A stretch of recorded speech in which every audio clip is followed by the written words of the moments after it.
कथा, देशेर कथा पुस्तक किसने लिखी? निवारण चंद्रा, राजेंद्र प्रसाद, सखाराम गणेश देवसर या मुरली मोहन प्रसाद? सखाराम गणेश देवसर हैं, इन्होंने देशेर कथा नामक पुस्तक लिखी है। और देशेर कथा इस पुस्तक ने औपनिवेशिक राज्य के मन में सम्मोहक विजय के खिलाफ चेतावनी दी थी और इसने स्वदेशी नुक्कड़ नाटकों और लोकगीतों के प्रदर्शन को प्रेरित किया था देशेर कथा ने, ठीक है। और देशेर कथा पुस्तक 1904 में प्रकाशित हुई थी। कब प्रकाशित हुई थी?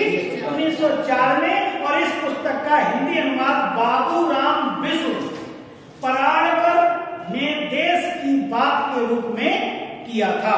इस पुस्तक का हिंदी में अनुवाद किसने किया था? ये किया था बाबूराम विष्णु पराड़। बाबूराम विष्णु पराड़ ने देश की बात के रूप में किया था।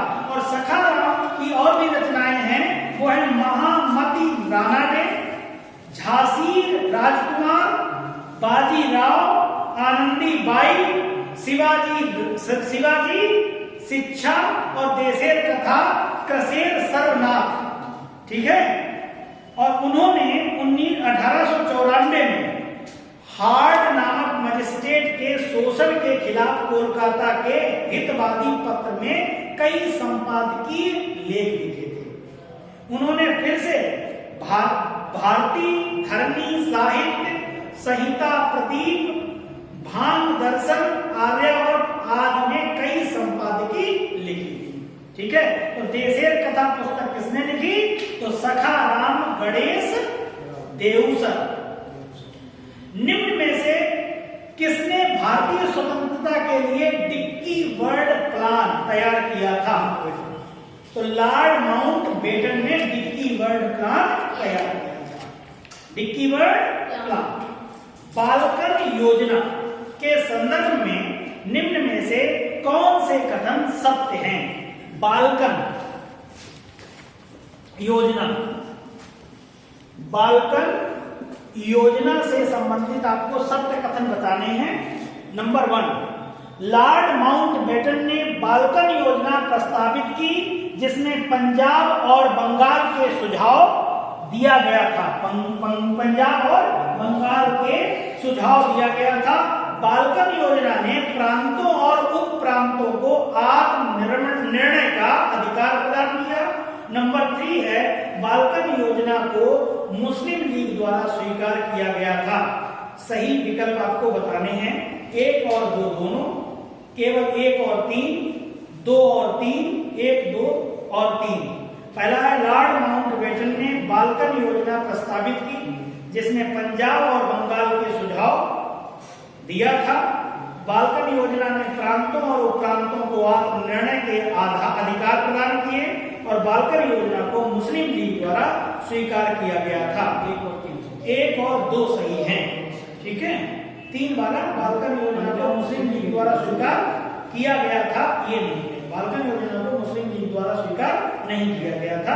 बाद बाकी आपका लॉर्ड माउंटबेटन ने बाल्कन योजना प्रस्तावित की, जिसमें पंजाब और बंगाल का सुझाव दिया था और बाल्कन योजना ने प्रांतों और उपप्रांतों को आत्मनिर्णय का अधिकार भी प्रदान किया था। आत्मनिर्णय का अधिकार प्रदान किया था। किसने कहा था? नेक्स्ट क्वेश्चन है, किसने कहा था कि सरकार स्वतः स्वराज्य का दान देती है तो मैं धन्यवाद दूंगा, लेकिन मैं उसे स्वीकार नहीं करूंगा जब तक कि मैं उसे स्वयं हासिल न कर पाऊं? लाला लाजपत राय, बाल गंगाधर तिलक, लाला हरदयाल, बिपिन चंद्र पाल। बिपिन चंद्र पाल ने कहा था कि सरकार स्वतः अगर हमें स्वराज्य दान भी देती है तो मैं धन्यवाद केवल दूंगा, लेकिन मैं उसे स्वीकार नहीं करूंगा जबकि मैं उसे स्वयं हासिल न कर पाऊं, तब तक मैं उसे स्वीकार नहीं करूंगा। किसने कहा था ये? बिपिन चंद्र। महात्मा गांधी ने कब व किस तनाव से दुखी होकर 21 दिनों तक का उपवास रखा था? कब और किस तनाव से दुखी होकर? चंपारण आंदोलन के समय, दांडी मार्च के समय, भारत छोड़ो आंदोलन के समय, या जो कह सकते हैं अहमदाबाद मिल के समय, या 1924 ईस्वी के सांप्रदायिक तनाव से दुखी। 1924 के सांप्रदायिक तनाव से दुखी होकर महात्मा गांधी ने क्या किया था? 21 दिनों का उपवास। कितने दिनों का? किस लिए रखा था? सांप्रदायिक तनाव। हम या तो भारत को आजाद कराएंगे या इस प्रयास में अपनी जान दे देंगे। यह नारा किसने दिया? महात्मा गांधी, नेताजी सुभाष चंद्र बोस, जवाहरलाल नेहरू, डॉक्टर अम्बेडकर। हम या तो भारत को आजाद कराएंगे और या इस प्रयास में अपनी जान दे देंगे। यह नारा किसने दिया? महात्मा गांधी। सिगफोर्स आंदोलन, सिगफोर्स नाम है इसका, सिगफोर्स। सिगफोर्स आंदोलन कहां और कब हुआ? असम 1830, पंजाब 1870, संयुक्त प्रांत 1790, मध्य प्रांत 1823। असम 1830 है सिगफोर्स। ठीक है। ट्रिब्यून समाचार पत्र, ट्रिब्यून समाचार पत्र है। ट्रिब्यून समाचार पत्र का प्रकाशन और पंजाब नेशनल बैंक की स्थापना किसके द्वारा की गई? ट्रिब्यून समाचार पत्र और क्या हो गया? पीएनबी की स्थापना किसके द्वारा की गई? लाला हरिकिशन लाल, पुलिन दास, पुरुषोत्तम दास, श्यामजी कृष्ण वर्मा। लाला हरिकिशन लाल ने पीएनबी और क्या किया? ट्रिब्यून समाचार पत्र की स्थापना। यूरोपीय नील बागान मालिकों द्वारा बंगाल में किसानों के शोषण के परिणाम स्वरूप बंगाल का नील आंदोलन शुरू हुआ, जिसे 1869 में लिखित नाटक नील दर्पण में दर्शाया गया था। इसके लेखक कौन हैं? दीनबंधु मित्रा या मित्र, दीनबंधु। एक बार क्वेश्चन फिर से पढ़े ना पढ़े? यूरोपीय नील बागान मालिकों, पढ़े दे रहे, यूरोपीय नील बागान मालिकों द्वारा बंगाल में किसानों के शोषण के परिणाम स्वरूप बंगाल का नील आंदोलन शुरू हुआ, जिसे 1869 ईस्वी में लिखित नाटक नील दर्पण में दर्शाया गया था। इसके लेखक कौन थे? दीनबंधु मित्र। महात्मा गांधी ने दक्षिण अफ्रीका में इंडियन ओपिनियन तथा भारत के यंग इंडिया साप्ताहिक पत्र अंग्रेजी में प्रकाशित किए। उन्होंने गुजराती में किस पत्र का प्रकाशन किया? नवजीवन, नवसूत्र, नवराष्ट्र, नवभारत। क्या हो जाएगा? नवभारत हो जाएगा। ठीक है। एक बार फिर से क्वेश्चन, महात्मा गांधी ने दक्षिण अफ्रीका में इंडियन ओपिनियन तथा भारत के यंग इंडिया साप्ताहिक पत्र अंग्रेजी में प्रकाशित किया। यंग इंडिया साप्ताहिक पत्र है, इसको अंग्रेजी में प्रकाशित किए। उन्होंने गुजराती में किस पत्र का प्रकाशन किया? तो नव भारत का प्रकाशन। असहयोग आंदोलन के दौरान विदेशी वस्त्रों को जलाने पर किसने महात्मा गांधी को पत्र लिखकर कहा यह निष्ठुर बर्बादी है, यह निष्ठुर बर्बादी है? रविन्द्रनाथ टैगोर, डॉक्टर बी.आर. अम्बेडकर, पंडित नेहरू या गोपाल कृष्ण गोखले? रविन्द्रनाथ टैगोर ने क्या कहा? यह निष्ठुर बर्बादी है, ये विदेशी कपड़ों की होली जलवा रहे हैं, बर्बादी करवा रहे हैं। किसने कहा? किसने कहा था? महात्मा गांधी अहिंसात्मक क्रांति के सौम्य पैगंबर, प्रॉफिट थे। सौम्य पैगंबर महात्मा गांधी अहिंसात्मक क्रांति के सौम्य पैगंबर या प्रॉफिट थे। लैरी कॉलिंस और Dominique Lapierre, Mountbatten, Winston Churchill, Lord Linlithgow. Larry Collins and Dominique Lapierre ने कहा था कि महात्मा गांधी अहिंसात्मक क्रांति के सौम्य पैगंबर हैं। मेरी नीति, मेरी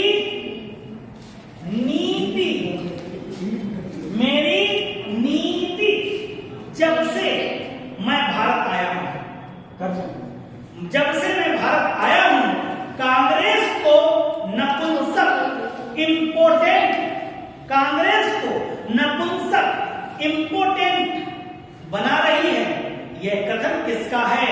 Winston Churchill, Clement Attlee, Lord Wavell, Lord Curzon.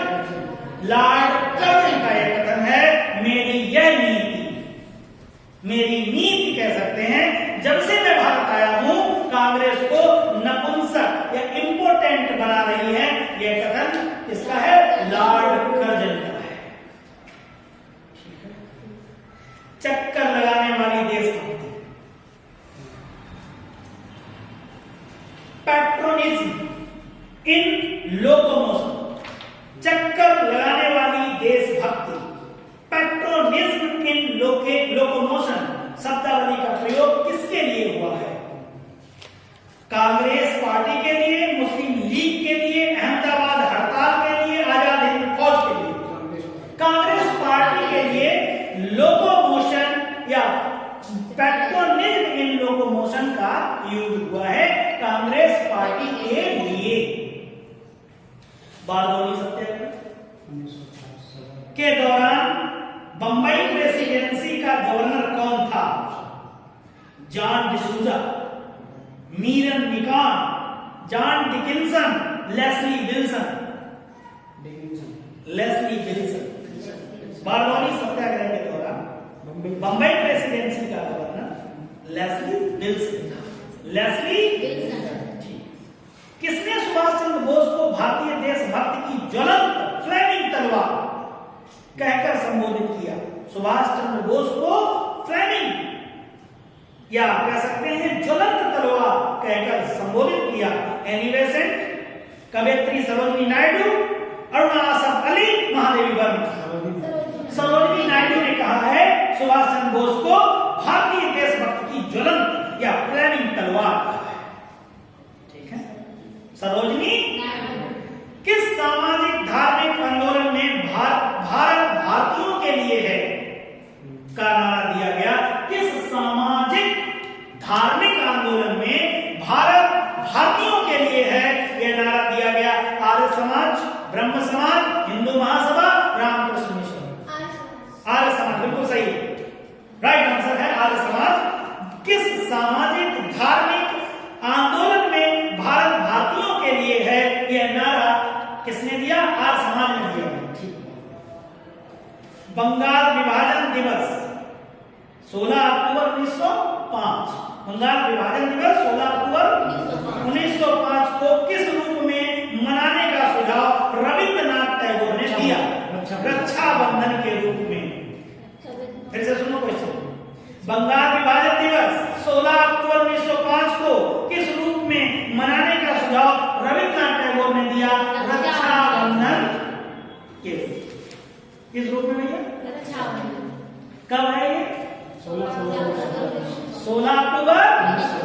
बोलते रहे। किसने कहा था? नहीं, किसने कहा था? मेरे बंधुओं यह मत भूलो, मेरे बंधुओं यह मत भूलो कि निचले वर्ग के लोग, गरीब, अशिक्षित, मोची, सफाई करने वाले तुम्हारा ही हाड़ मांस हैं, तुम्हारे बांधव हैं। किसने कहा था? राजा राममोहन राय, स्वामी विवेकानंद, दयानंद सरस्वती या महात्मा? किसने कहा था मेरे बंधुओं यह मत भूलो कि निचले वर्ग के लोग, गरीब, अशिक्षित, मोची, सफाई करने वाले तुम्हारा ही हाड़ मांस है, तुम्हारे बांधव हैं? स्वामी विवेकानंद ने कहा था। किसने कहा था? स्वामी विवेकानंद। निम्नलिखित में से किस एक तिथि को जवाहरलाल नेहरू ने रावी नदी के तट पर ठीक अर्धरात्रि के का समय होते हुए भी राष्ट्रीय तिरंगा ध्वज फहराया था? 31 दिसंबर 1929। 31 दिसंबर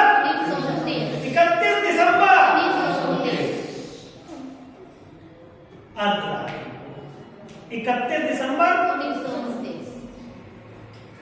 निम्नलिखित में से किस एक के साथ भारत में सविनय अवज्ञा आंदोलन शुरू हुआ? सविनय अवज्ञा आंदोलन नेहरू द्वारा राष्ट्रीय ध्वज फहराए जाने के बाद सरदार वल्लभ भाई पटेल द्वारा कर रोको अभियान के साथ गांधी जी का उपवास पर जाना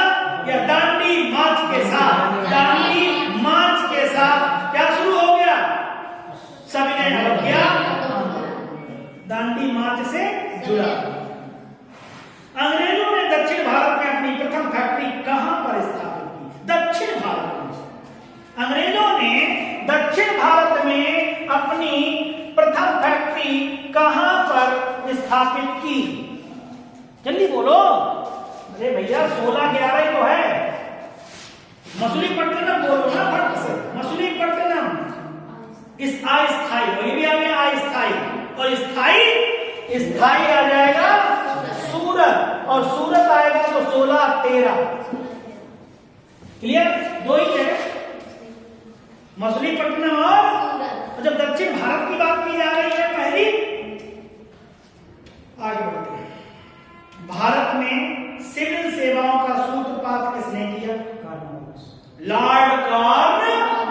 very good, Lord Cornwallis. Civil सेवाओं का सूत्रपात किसने किया? Lord Cornwallis. निम्नलिखित में से कौन भारत के द्वितीय पुर्तगाली गवर्नर थे? अल्बुकर्क। भारत में अंग्रेजों के समय में प्रथम जनगणना हुई थी किसके समय में? Lord Mayo, Lord Lytton, Lord Dufferin, Lord Ripon. Lord 1872 में, उसके बाद प्रथम जनगणना तो लॉर्ड मेयो, लॉर्ड कांग्रेस ने प्रथम स्वतंत्रता दिवस मनाने के लिए निम्न में से कौन सी तिथि निश्चित की? प्रथम स्वतंत्रता दिवस मनाने के लिए प्रथम 26 जनवरी 1930, 31 दिसंबर 1929, 26 जनवरी 1930, 26 जनवरी 1930 प्रथम स्वतंत्रता दिवस। और इसको हमने लंबे समय तक मनाया, 17 वर्षों में, है ना। 1947 में हम फिर क्या मनाए? स्वतंत्रता दिवस। फिर हम 26 जनवरी को क्या मनाए? गणतंत्र दिवस। क्यों? हमारे पास एक कमी रह गई थी और उस कमी को पूरा करने के लिए हमें टाइम लग गया, तो वो 1950 लग गया। तब 26 जनवरी 1950 में हमने क्या बनाया? अपने आप को गणतंत्र के रूप में स्थापित कर दिया। पूरी दुनिया में हमने अपना संविधान, अपना सब कुछ। ठीक है, तो 26 जनवरी 1930 याद रखिए। 26 जनवरी प्रथम स्वतंत्रता दिवस मनाने के लिए निम्न में से कौन सी तिथि निश्चित की गई? 26 जनवरी। निम्न में से किस एक देशी रियासत के संविधान का प्रारूप महात्मा गांधी द्वारा तैयार किया गया था? निम्न में से किस एक देशी रियासत के संविधान का प्रारूप महात्मा गांधी द्वारा तैयार किया गया? मैसूर, बड़ौदा, आंध्रा, जामनगर।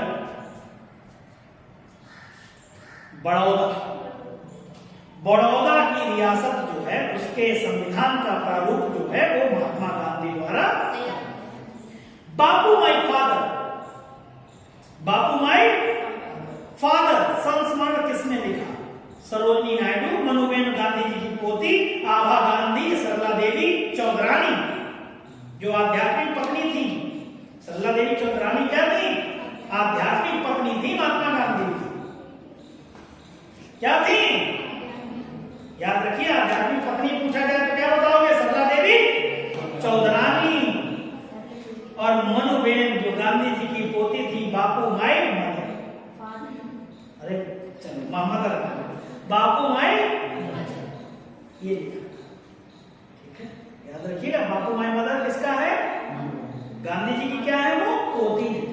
गांधी जी की आध्यात्मिक पत्नी सरला देवी चौधरी। जो काम 50,000 हथियार बंद, बहुत सिंपल, माउंटबेटन है, एक बार बोल तो देखो। जो काम 50,000 हथियार बंद सिपाही न कर सके, वह काम गांधी जी ने अकेले कर दिखाया। यह कदम किसका? Lord Mountbatten.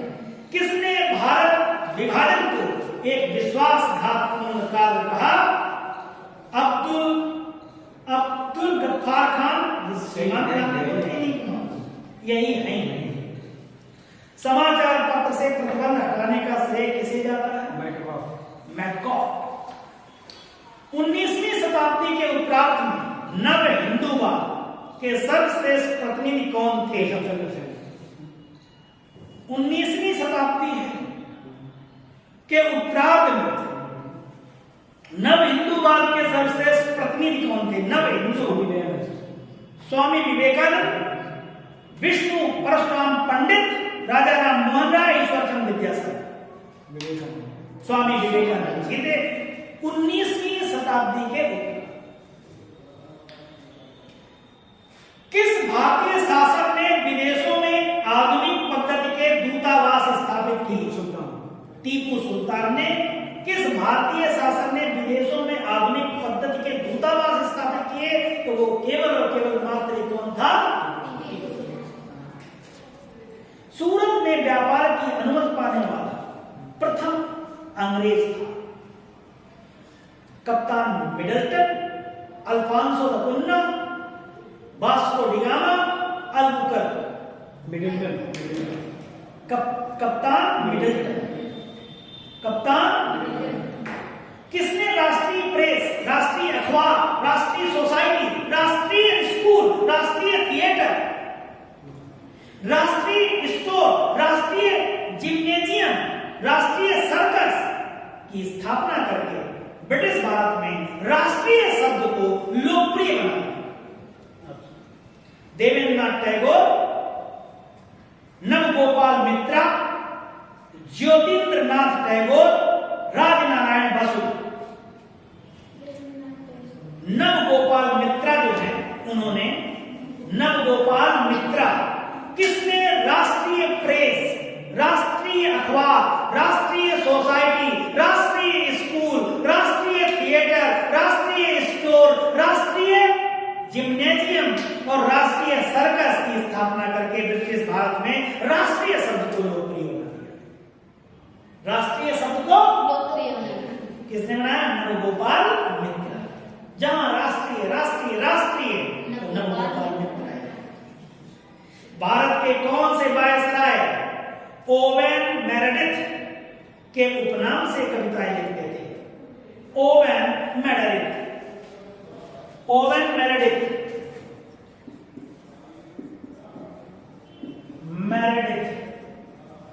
के नाम से कविताएं लिखते थे। Lord Ripon, lord Lytton, Lord Dufferin, lord Northbrook. Lord Lytton जो है ओवेन मेरेडिथ के नाम से कविताएं। तो लॉर्ड लिटन जो है भारत के वायसराय जो है वो ओवेन मेरेडिथ के उपनाम से कविताएं लिखा करते थे। अच्छा क्वेश्चन नोट कर लीजिए। ब्रिटिश काल में सर्वोच्च न्यायालय कौन सा होता था? Privy council. बस प्रिवी काउंसिल याद रखिए, ज्यादा कंफ्यूजन होइए। प्रिवी काउंसिल क्या होता था? ये ब्रिटिश काल में सर्वोच्च न्यायालय कौन सा होता था? Privy council. हमारे यहां नहीं था तो हम लोग प्रिवी काउंसिल में ही अपील करते थे। लंदन। भारत की आजादी के बाद राज्यों के विलय के दौरान किस राज्य के शासक के फरमान को भारत सरकार ने संदेहपूर्ण वैधता का कानूनी दावा कहकर नकार दिया? भारत की आजादी के बाद राज्यों के विलय के दौरान किस राज्य के शासक के फरमान को भारत सरकार ने संदेहपूर्ण वैधता का कानूनी दावा कहकर नकार दिया था? कश्मीर के राजा, हैदराबाद के निजाम का, त्रावणकोर के शासक का, जूनागढ़ के नवाब का? संदेहपूर्ण वैधता भारत सरकार ने निकाल दिया तो हैदराबाद। कौन सा है? हैदराबाद नकार दिया। भारत छोड़ो आंदोलन का ड्राफ्ट किसने तैयार किया? सरदार पटेल, जवाहरलाल नेहरू, आचार्य कृपलानी, पट्टाभी सीतारामैया। भारत छोड़ो आंदोलन का ड्राफ्ट जवाहरलाल नेहरू ने तैयार किया। जवाहरलाल बहादुरी के लिए सर्वोच्च नागरिक सम्मान कौन सा है? भारत रत्न, परमवीर चक्र, सर्वोत्तम जीवन रक्षक पदक या जीवन रक्षा पदक? परमवीर चक्र है। कौन सा भैया? परमवीर चक्र है।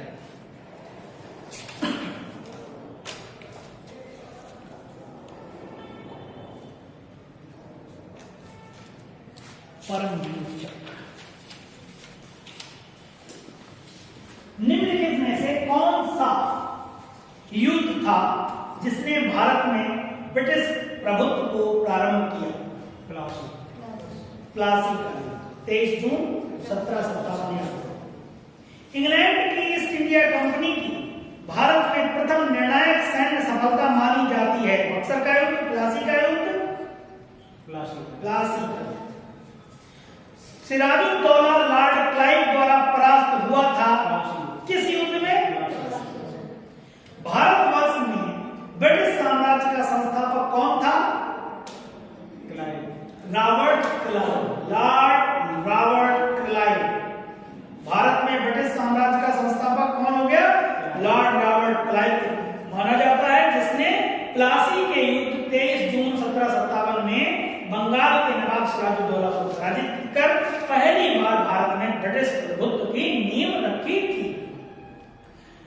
निम्नलिखित में से किसे स्वर्ग से उत्पन्न सेना नायक कहा जाता है या कहा गया है? रॉबर्ट क्लाइव को कहा गया स्वर्ग से उत्पन्न सेना। रॉबर्ट क्लाइव एक सैनिक रूप में जननेता था। किस रूप में? सैनिक रूप में जननेता था। विलियम पिट का यह कथन है कि वह स्वर्ग से उत्पन्न सेना नायक है। विलियम पिट ने कहा है a heaven born general, a heaven born।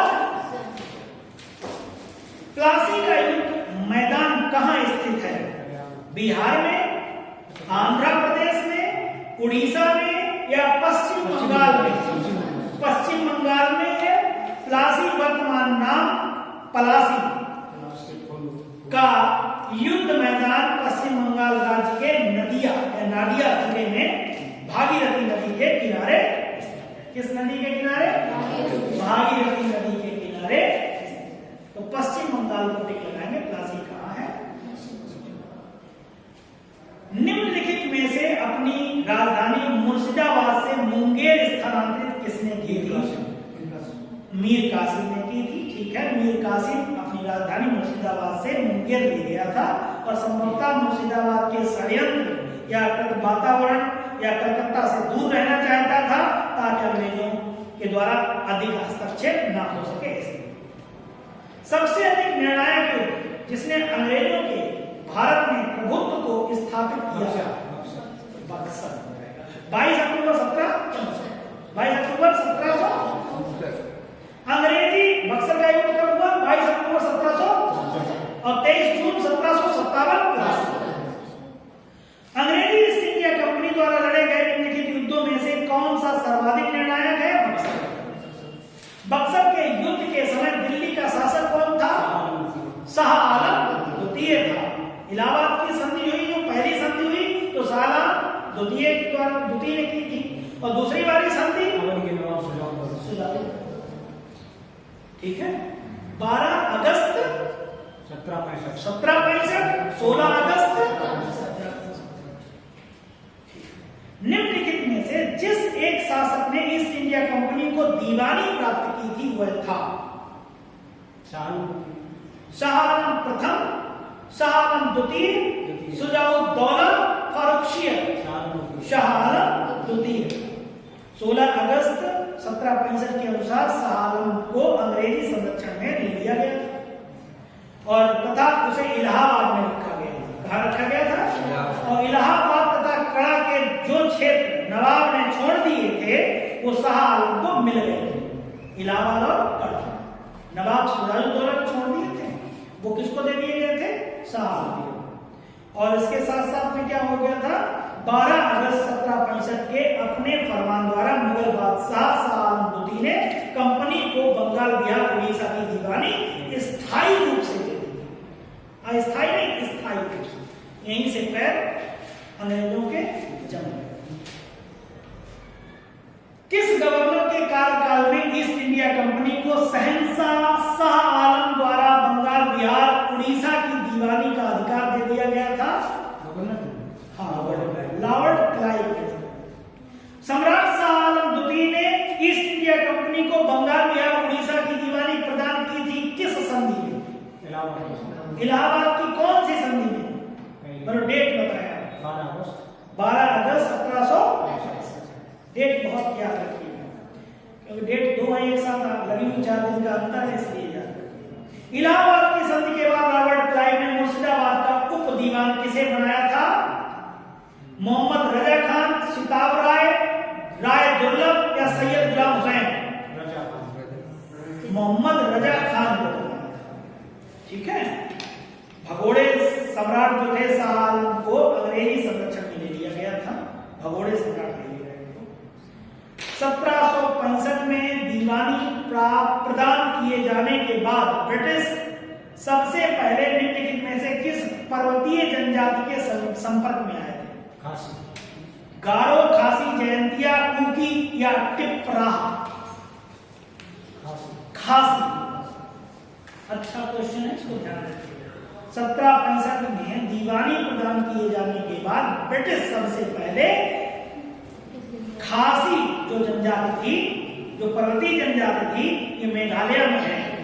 गारो, खासी, जयंतिया मेघालय और असम वाला रीजन आप देखिए। एक सड़क बना रहे बंगाल की दीवानी प्राप्त करने के पश्चात ब्रिटिश 1765 में सिलहट आए थे। कहाँ आए थे? सिलहट। और खासी जनजाति के लोग चावल, नमक और सूखी मछलियों के बदले रेशम, सूती सामान, लोहा, मोम, मधु और सींग का व्यापार करने हेतु सिलहट की सीमा पर पंडुआ में आते थे। खासी पर्वतों में पाए जाने वाले चूना पत्थर का उपयोग तब बंगाल में चूना पत्थर की मांग की पूर्ति हेतु किया जाता था और कुछ समय पश्चात ईस्ट इंडिया कंपनी के ब्रिटिश अधिकारी चूना पत्थर का व्यापार करने लगे थे, जिससे वे खासी जनजाति के संपर्क में आए थे। चूना पत्थर जो हो गए और जो जंगलों से पाई जाने वाली सामग्री होती थी, इससे जो है वे इनके संपर्क में आ गए, खासी के संपर्क में। खासी याद रखेंगे, ऐसे ही याद हो जाएगा। चूना पत्थर याद रखिए, खासी याद रखिए। ठीक है। अवध सुल्तान ने हिंदू नायाब वजीर के संदर्भ में निम्नलिखित कथनों में से कौन सा कथन सही है? अवध सल्तनत कैसा?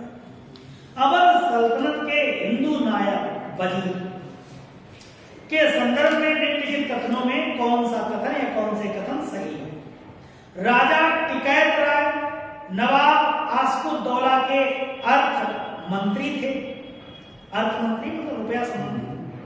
अवध के नवाबों के राज्य में सामान्यतया या कतिपय हिंदू जातियों के लोगों को उच्च स्थान प्राप्त था। इनमें से केवल एक सही है, दो सही है, एक दो दोनों सही है, ना तो एक सही है ना दो सही है, ना एक सही। राजा टिकैत राय नवाब आस्कुद्दौला के अर्थ मंत्री थे तो थे, सही है। अवध के नवाबों के राज्य में सामान्यतया कतिपय हिंदू जातियों के लोगों को उच्च स्थान प्राप्त था, बिल्कुल सही बात है, तो दोनों ही सही है। ठीक है भैया। तो राजा टिकैत राय जो है नवाब आस्कुद्दौला के दीवान व अर्थ मंत्री। राजा टिकैत राय याद रखिए, राजा टिकैत राय किसके हैं? कभी कभी ये क्वेश्चन ऐसे बन जाएगा, राजा टिकैत राय किसके अर्थ मंत्री थे? तो नवाब आस्कुद्दौला के। अतः कथन एक सही हो गया। ठीक है। अवध के नवाबों के राज्य में हिंदू अधिकारियों को भी उच्च पदों पर नियुक्त की गई थी। उनकी हिंदुओं की भी उच्च पदों पर नियुक्त की गई थी।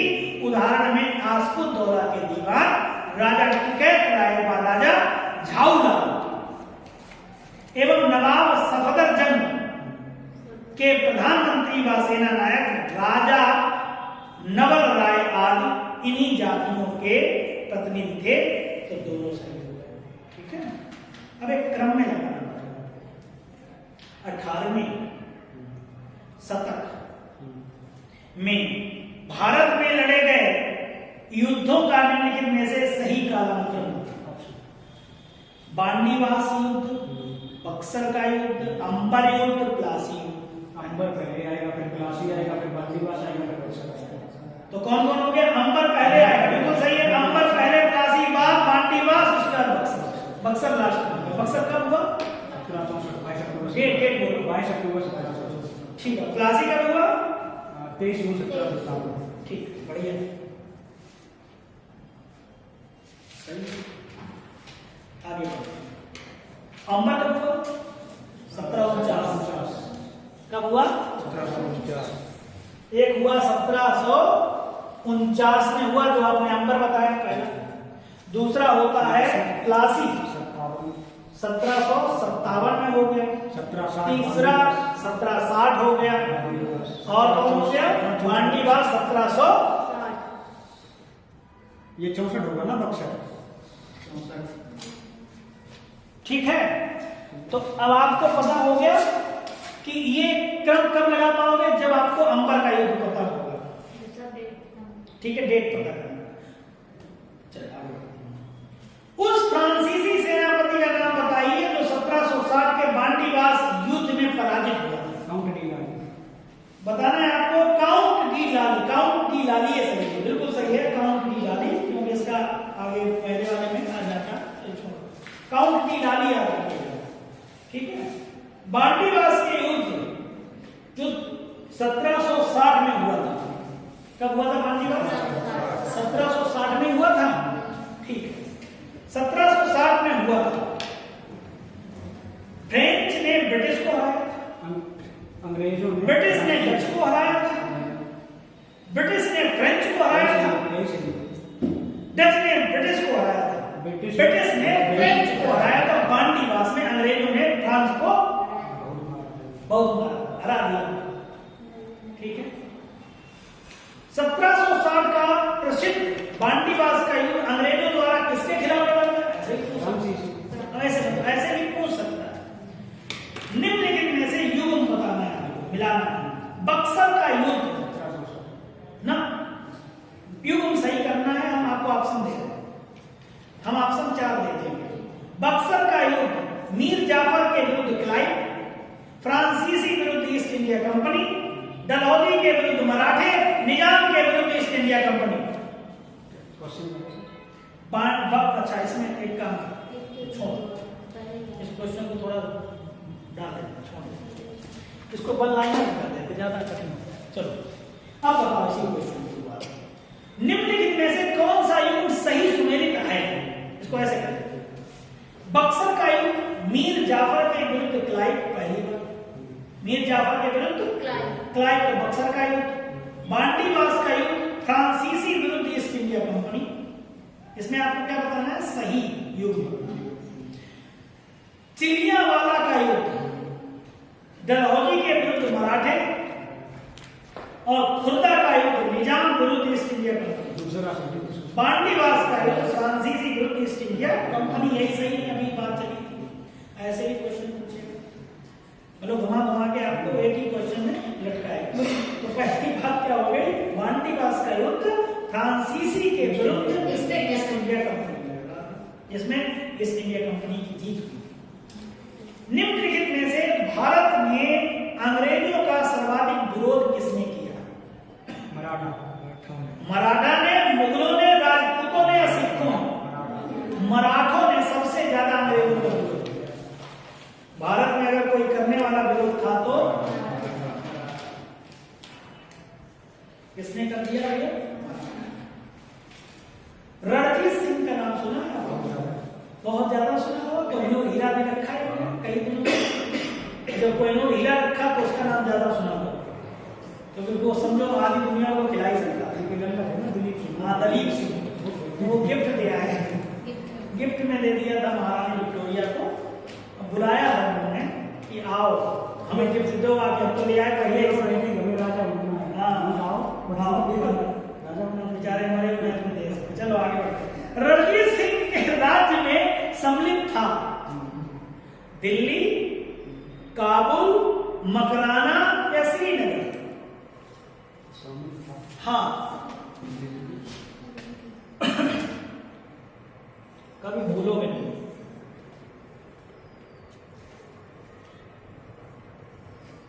ये वाला रीजन है ना दिल्ली, उनका ये वाला भी रीजन है। यहां से पास कौन पड़ेगा? कश्मीर, ठीक है। कौन हो गया? कश्मीर रीजन जो है वो इनका, श्रीनगर जो है वो सही। ठीक है। तो रणजीत सिंह के राज्य में सम्मिलित था तो दिल्ली नहीं था, मकराना नहीं था, मकराना राजस्थान में पड़ेगा, और काबुल नहीं है तो बहुत दूर पड़ेगा।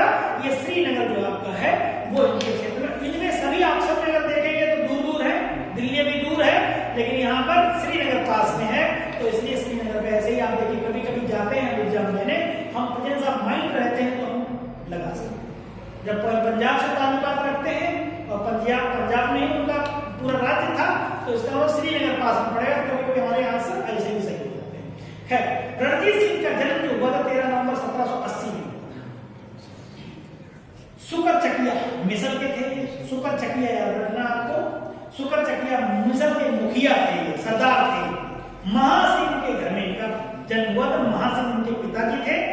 महाराजा रणजीत सिंह और अंग्रेजों के बीच 25 अप्रैल 1809 को अमृतसर की संधि हुई। 25 अप्रैल 1809 को अमृतसर की संधि होती है, और संधि का तात्कालिक प्रभाव यह हुआ कि रणजीत सिंह का सतलज पार के सिख राजा के ऊपर प्रभुत्व जमाने का स्वप्न टूट गया था। जब संधि हो गई, अंग्रेज कमजोर कर देंगे इनको, तो जो सपना सजोए बैठे थे, सपना जब पार कर जाएंगे, वो भी सपना टूट गया था। और यहाँ पर परंतु दूसरी ओर, जैसा कि कनिंघम ने कहा है, कनिंघम ने क्या कहा कि रणजीत सिंह को पश्चिम दिशा में प्रसार करने की खुली छूट दी गई। इधर की पश्चिम दिशा में खुली छूट थी। उसने 1818 ईस्वी में मुल्तान, 1819 में कश्मीर और 1834 में पेशावर को जीत लिया रणजीत सिंह ने। और इस प्रकार अगर बात करें तो कश्मीर तक था, इसमें जो प्रश्न के अनुसार अगर देखें तो कश्मीर श्रीनगर। रणजीत सिंह का संबंध किस मिशन से है? सुकर चकिया। याद रखिए, आपको सही बोलना चाहिए। सुकर चकिया जब पहले आ चुका मिशन, ये माइनस क्वेश्चन है, सब में फर्स्ट क्लास में भी है, सेकंड क्लास में भी है। सुकर चकिया याद रखिए रणजीत सिंह, कोई नो हीरा वाले हैं, इसलिए थोड़ा पढ़ना है। महाराजा रणजीत सिंह के राज्य की राजधानी थी लाहौर, राजधानी थी, ठीक है, ज्यादा नहीं बताइएगा। राजा रणजीत सिंह ने किस स्थान पर अदालत ए आला की स्थापना की? अदालत ए आला, अमृतसर, लाहौर, फिरोजपुर या मुल्तान? तो लाहौर सही हो जाएगा, राजधानी कोलकाता ए आला वहीं बनाएंगे, ठीक है भैया। तो अदालत ए आला कहां बना देंगे? लाहौर में, अपनी राजधानी में। रणजीत सिंह की न्याय व्यवस्था कठोर थी। राज्य की सर्वोच्च अदालत का नाम अदालत ए आला था, और यह अदालत लाहौर में स्थित थी। रणजीत सिंह स्वयं उसके प्रधान न्यायाधीश थे। हमेशा सबको कानून की नजर में एक नजर से देखते थे। कभी कहते थे कि हमें ईश्वर ने इसीलिए एक आंख दी है क्योंकि हम सबको एक आंख से या एक नजरिए से देख सकते। हाँ, कभी देखेंगे तो एक ही आंख है, ठीक है। निम्नलिखित में से किसने कहा था ईश्वर की इच्छा थी? वहीं पे आ गया, ईश्वर की इच्छा थी कि मैं सब धर्मों को एक निगाह से देखूं, इसीलिए उसने दूसरी आंख की रोशनी ले ली है। तो किसने कहा था? बस देखो, सब क्वेश्चन ऐसे पूछा जाएगा आपसे, हमने आपसे पहले कहा था, इसलिए एक उससे देखते थे। और आपको एक चीज याद रखनी पड़ेगी, अदालत ए आला, और उसके प्रधान न्यायाधीश कौन थे? ये भी याद रखना है, लाहौर राजधानी याद रहेगी। कैसे क्वेश्चन एक दूसरे से रिलेटेड होते चले जाते हैं, कोरिलेट होते, ऐसे आपको पढ़ना होता है। एक जगह आपने लिख लिया और उसके नीचे लिखते चले जाओ। लाहौर में थे तो क्या हो जाएगा? अदालत ए आला, पहले प्रधान न्यायाधीश रणजीत सिंह, एक आंख का मतलब हम सभी धर्मों को एक आंख के नजरिए से, एक ही नजरिए से देखते हैं। ऐसे करके आप लिख करके बार बार नहीं पढ़ना है, कम शब्दों में चीजों को पढ़िए, ठीक है। आगे ज्यादा पढ़ते हैं, इसलिए यूपीएससी थोड़ी निकलता है। चलो आगे बढ़ते हैं। महाराजा रणजीत सिंह के उत्तराधिकारी थे खड़क सिंह, दलीप सिंह, नौनिहाल सिंह, हरि सिंह नलवा। खड़क सिंह सही है। 1839 में रणजीत सिंह की मृत्यु हो जाती है, और मृत्यु के बाद उनके पुत्र जो है खड़क सिंह सिंहासन पर बैठते हैं। ये शायद हिंदी में खड़क सिंह पे पाठ भी है, भरत में है, शायद पढ़िएगा। घोड़ा का चित्र वर्णन है उसमें। हाँ पढ़ा करिए ना, हिंदी में इतिहास है। सिख राज्य का अंतिम राजा कौन था? दलीप सिंह थे, महाराजा दलीप सिंह सिख साम्राज्य के अंतिम शासक। उन्होंने डलहौजी जब था उस समय इनको कोहिनूर हीरा लेने गया था, खैर, और लेके जब चला गया महारानी ने कहा ये क्या तुम छीन झपट करके लाए, अगर कोई अपनी स्वेच्छा से भेंट करते उसका बातें अलग होती। तब दलीप सिंह को वहां बुलाया लंदन में, तो एक मेज पे उनको रखा गया, तो हीरा को उन्होंने उठा के भेंट किया था। फिर हीरा जब गया था तो हीरा बिल्कुल छोटा कर दिया, कट डाला उसको, अच्छा खासा हीरा था उसको वहीं पे छोटा कर दिया गया ना। हाँ वही बात, 1845 में 1849 तक शासन किया था। देखो महाराजा दलीप सिंह ने शासन किया 1843 से 1849, अंतिम सिख बिल्कुल खत्म राज्य। पंजाब के पूर्व महाराजा दलीप सिंह के विषय में निम्न में से कौन सा कथन सत्य है? दलीप सिंह की बात आ गई। 23 अक्टूबर 1893 स्वामी विवेकानंद से संबंधित है, शिकागो वाला। अब देखो 23 अक्टूबर 1893 को उनका निधन पेरिस में हुआ, पहला चीज। नंबर 2, नासिक में उनकी अंत्येष्टि हुई। नंबर 3, उन्होंने कभी भी सिख धर्म नहीं छोड़ा था। नंबर 4, वह कभी भी रूस नहीं गए थे। दूसरा वाला गलत है, नासिक में उनकी अंत्येष्टि। कौन सा एक कथन सत्य है? सही है। हाँ सही बात, गलत बात नहीं, एक ही गलत है बात। अच्छा हम सत्य पूछ रहे हैं आपसे, फिर से बोलिए एक बार। हम क्वेश्चन रिपीट करते हैं।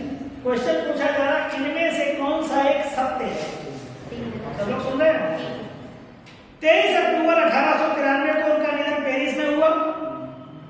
नासिक में उनकी अंत्येष्टि हुई, नासिक मतलब भारत, पेरिस में का निधन हो गया, नासिक में अंत्येष्टि। उन्होंने कभी भी सिख धर्म नहीं छोड़ा था, वह कभी भी रूस नहीं गए थे। फिर नासिक में अंत्येष्टि हुई, पहला वाला सही है। उनका निधन जो हुआ था वो 23 अक्टूबर 1893 को पेरिस में मरे थे, पेरिस में उनका निधन हो गया था। ये तीनों गलत है, ना नासिक में अंत्येष्टि हुई, ना रूस गए, अच्छा इसमें क्या है? पंजाब के, देखिए इन्होंने क्या किया, किसने, मैं इसको क्लियर कर, यहाँ पर क्या है कि यहाँ पर सत्य नहीं होगा, है ना? तो ये नासिक में अंत्येष्टि हुई। पंजाब के पूर्व महाराजा दिलीप सिंह का निधन 22 या कुछ स्रोतों के अनुसार 23 अक्टूबर 1893 को पेरिस फ्रांस में हुआ। से सभी कथन असत्य हैं। क्यों? क्योंकि दलीप सिंह ने सिख धर्म छोड़कर ईसाई धर्म को अपनाया। कौन सा धर्म अपनाया? और रूस की यात्रा भी की थी, और उनकी अंत्येष्टि इंग्लैंड में। अंत्येष्टि कहाँ हुई थी? इंग्लैंड।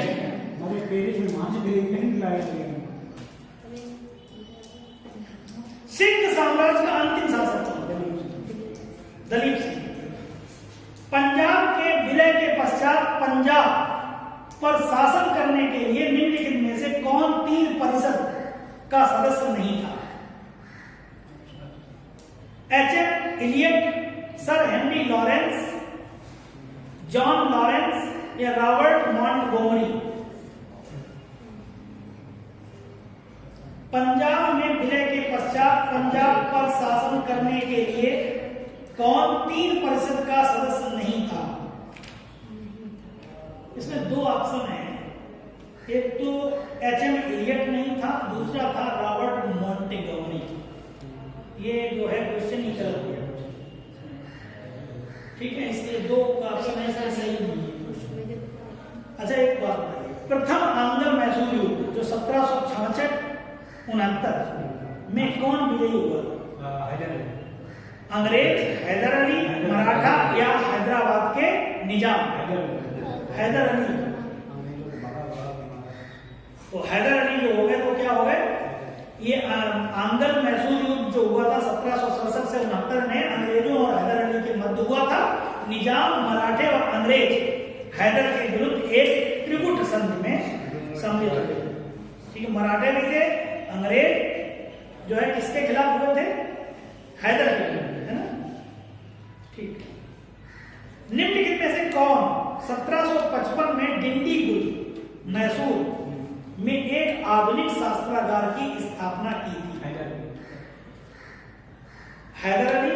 सही है, हैदर अली ने की। किसने की थी? हैदर अली। क्या की थी? डिंडीगुल मैसूर में एक आधुनिक शास्त्रागार की स्थापना। याद रखिए, हैदर अली ने डिंडीगुल। ब्रिटिश जनरल जिसने हैदर अली को पोर्टो नोवो के युद्ध में हराया, captain पॉपहैम, sir Eyre Coote.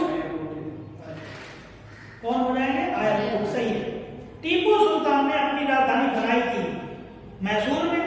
Tipu Sultan ने अपनी राजधानी बनाई थी मैसूर, बेंगलोर, कोयम्बटूर, श्रीरंगपट्टनम। श्रीरंगपट्टनम में टीपू सुल्तान ने श्रीरंगपट्टनम को अपनी राजधानी बनाया और यहाँ जैकोबिन क्लब की स्थापना की और उसका सदस्य भी बना। Jacobin club. जैकोबिन क्लब किससे संबंधित है? टीपू सुल्तान। और उसकी राजधानी क्या थी? श्रीरंगपट्टनम। निम्नलिखित भारतीय शासकों में से कौन था जिसने विदेशों में आधुनिक पद्धति के दूतावास स्थापित किए थे? टीपू सुल्तान। याद रखेंगे, आधुनिक आज जैसे विदेशी दूतावास अगर स्थापित किए थे तो टीपू सुल्तान। टीपू सुल्तान ने ब्रिटिश सेना को 1780 में हराया था। हैदराबाद में, पोल्लीनूर में या श्रीरंगपट्टनम में, निजामाबाद में। पोल्लीनूर जो है हैदर अली एवं टीपू सुल्तान ने मराठों और निजाम के साथ एक समझौता कर लिया तथा फ्रांसीसी सहायता का वचन ले लिया था। इसकी फ्रांसीसी की सहायता हम कर लेंगे। कर्नाटक पर जुलाई 1780 में आक्रमण करके अर्काट पर अधिकार कर लिया। तत्पश्चात टीपू ने हेक्टर मुंडो की सेना को पोल्लीनूर नामक स्थान पर, कौन सा स्थान है? पोल्लीनूर। अंग्रेजों ने श्रीरंगपट्टनम की संधि किसके साथ की थी? हैदर अली, टीपू सुल्तान, डुप्ले या नंदराज? टीपू सुल्तान। टीपू सुल्तान अंग्रेजों के साथ युद्ध में कब मारे गए? आपको सन 1799 में टीपू सुल्तान मारे। टीपू सुल्तान चतुर्थ आंगल मैसूर युद्ध हुआ था। कौन सा? चौथा आंगल मैसूर। चार युद्ध हुए, दो हैदर अली, दो टीपू सुल्तान ने बांट लिए थे पिता पुत्र ने। दो युद्ध हुए थे और दोनों चारों युद्ध जो है वो अंग्रेजों के साथ ही हुए, है ना? जिसमें लास्ट में अंग्रेज जीत गए और जीतने के बाद में आप देखा होगा कि वो शेर जो है, शेर था टीपू सुल्तान का, वो बेड एंड रूम सब सच करके वो ले जा रहे चीजें ले गए थे इंग्लैंड। तलवार भी ले गए। आज देख रहे हैं पैसा कमा रहे हैं। टीपू सुल्तान की तलवार विजय माल्या ने खरीदी, उसके बाद फिर वापस कर दी। ये हमारे पास आई है तो इसने क्या किया? हमारी बुरे दिन शुरू हो गए। ठीक है, तो बुरे दिन की वजह तुमने वापस नहीं कर सकते थे। आगे बढ़ सकती नहीं थी। आदमी जोड़ता है ना चीजों को कि हमारे लिए सही है। टीपू सुल्तान के साथ युद्ध में कब मारे गए? तो टीपू सुल्तान अंग्रेजों के साथ कब मारे गए? 1700। टीपू सुल्तान चतुर्थ आंगल मैसूर युद्ध के दौरान अंग्रेजों से लड़ते हुए मारे गए। ठीक है। अच्छा, प्रथम आंगल मैसूर युद्ध किसके बीच में कौन पराजित हुआ था? अंग्रेज। हैदर अली पराजित हुए थे? अंग्रेज पराजित हुए। अच्छा, हैदर अली जीता। ठीक है, सही है। बेगम समरू ने एक अति प्रसिद्ध चर्च का निर्माण करवाया। बेगम समरू है, उन्होंने एक अति प्रसिद्ध चर्च का निर्माण करवाया। बेगम समरू माउंट आबू में, नैनीताल में, सरधना में, कानपुर में। नैनीताल में किसने करवाया? नैनीताल में बेगम समरू ने बेगम समूह ने 1750-1836 ईस्वी में एक अति प्रसिद्ध चर्च का निर्माण कराया, जो कि कहाँ पे है? सरथाना। नैनीताल कहाँ से? सरधना कहाँ होगा? सरधना मेरठ के पास पड़ता है। वो सही है। यहाँ पे आप करिएगा सरधना में करवाया, मेरठ में, नैनीताल नहीं है। सरधना मेरठ के पास है, वहां करवाया बेगम समूह ने। किसने करवाया? बेगम समूह ने। कहां करवाया? मेरठ में, मेरठ के पास में है सरधना। ठीक है, कहां पे है? मेरठ के पास में सरधना पड़ता है, वहां पर बेगम समूह ने चर्च का निर्माण किया। आप कभी जाइएगा तो सरधना जरूर जाइएगा, बेगम समूह का ये देख के आइए। और पूछ सकता है यहाँ पर कि बेगम समूह द्वारा जो चर्च का निर्माण कराया गया किस राज्य में है? उत्तर प्रदेश। ठीक है, कंफ्यूजन दूर हो जाएगा। निम्नलिखित कथनों पर विचार करते हैं। पानीपत के तृतीय युद्ध में अहमद शाह अब्दाली ने इब्राहिम लोदी को पराजित किया। पहला बिल्कुल बच्चा बता देगा, पढ़ लिया पानीपत। तृतीय अंगल मैसूर युद्ध में टीपू सुल्तान की मृत्यु हुई थी। होता ही गलत है। और प्लासी के युद्ध में सिराजुद्दौला को पराजय के लिए मीर जाफर ने अंग्रेजों से मिलकर षड्यंत्र रचा था। सही, केवल 3 सही। 14 जनवरी 1761 में क्या हुआ? तृतीय पानीपत की तीसरी लड़ाई हुई थी। याद रखो, 14 जनवरी नहीं याद रखो, खिचड़िया ही बन कुछ तो ऐसे याद करो तो याद रहेगा ना ऐसा। चलिए, लंदन में इंडिया हाउस की स्थापना किसने की थी? श्याम जी कृष्ण वर्मा ने की थी। कल भी ये क्वेश्चन बोला गया था। श्याम जी कृष्ण वर्मा जी थे, उन्होंने की थी। ठीक है, श्याम जी कृष्ण वर्मा। नेक्स्ट बोलो, निम्नलिखित में से कौन दादा भाई नौरोजी के उत्सारण सिद्धांत, ड्रेन थ्योरी, उत्सारण कहिए, ड्रेन थ्योरी कहिए, में विश्वास नहीं करता था? सब सही है। Bal Gangadhar Tilak, RC Dutt, sir Syed Ahmad Khan, MG Ranade, sir Syed Ahmad Khan. Drain theory में विश्वास नहीं करते थे। सर सैयद अहमद खान ब्रिटिश शासन के प्रति वफादार थे। किसके? ब्रिटिश शासन के साथ वफादार थे। ये भी याद रखिए, वफादार थे। मुस्लिम समाज का विकास, मुस्लिम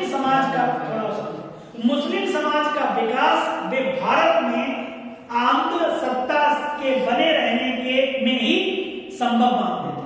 अगर अंग्रेज बने रहेंगे तो मुस्लिम समाज जो है विकसित होता रहेगा, है ना, विकास करता रहेगा। दादा भाई नौरोजी के उत्सारण सिद्धांत पूछा जा सकता है, शब्द लिखा है उत्सारण, तो इसको ड्रेन थ्योरी समझिए।